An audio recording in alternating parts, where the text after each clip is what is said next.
आदरणीय सय्यद आहे. माझ्या शाळेचे नाव अलीरा अरबी इंग्लिश स्कूल अँड मदरसा.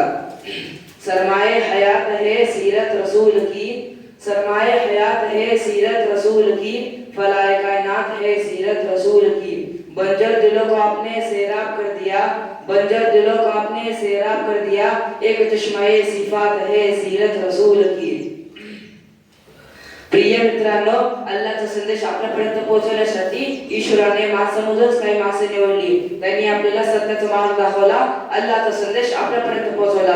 त्यांनाच मराठीमध्ये प्रेषित, फारसीमध्ये पैगंबर आणि अरबीमध्ये नबी किंवा रसूल म्हणतात. आजपर्यंत जगभरामध्ये जवळपास 1,24,000 प्रेषित आलेले आहेत. पहिले पैगंबर आहे आदम अलैहिस्सलाम आणि शेवटचे पैगंबर हजरत मुहम्मद सल्लल्लाहु अलैहि वसल्लम आहेत.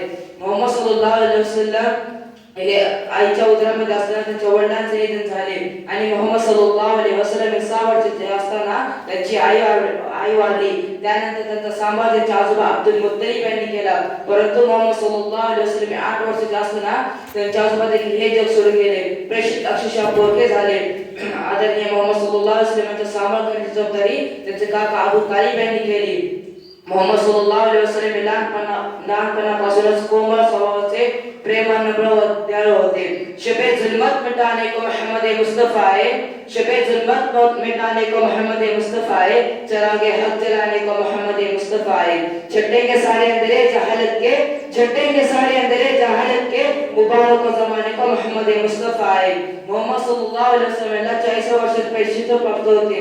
त्यांना अल्लाहकडून संदेश लागतो. तो संदेश होता, भूत परस्ती करू नका, सर्वांचा अल्लाह एकच आहे, सबका मालिक एक आहे, त्यांच्याशिवाय कोणी उपासना करण्यास योग्य नाही आणि सर्वांना त्याच्याकडे परत जायचं आहे. केल्या सवरल्याचा पाप पुण्याचा हिशोब एक दिवस द्यावा लागणार आहे. म्हणून अपराध पाप करू नका. आई वडिलांवर, शेजाऱ्यांवर, गोर गरिबांवर प्रेम करा, नमाज पढा, जकात दान धर्म करा, महिलांसोबत चांगले वागा, आपल्या पत्नीसोबत चांगले वागा, कारण सर्वोत्तम माणूस तोच आहे जो आपल्या पत्नीसोबत चांगला आहे. अशा प्रकारे मुहम्मद सल्लल्लाहु अलैहि वसल्लम यांनी फक्त मक्का जिंकले नाही, हे जगत जिंकले.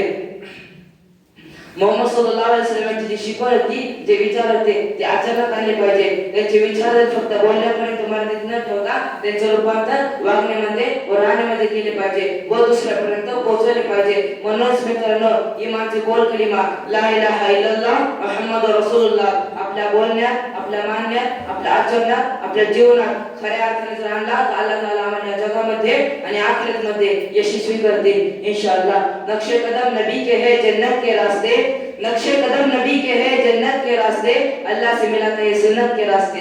एवढं बोलून मी थांबतो. धन्यवाद. व आखिर दावाना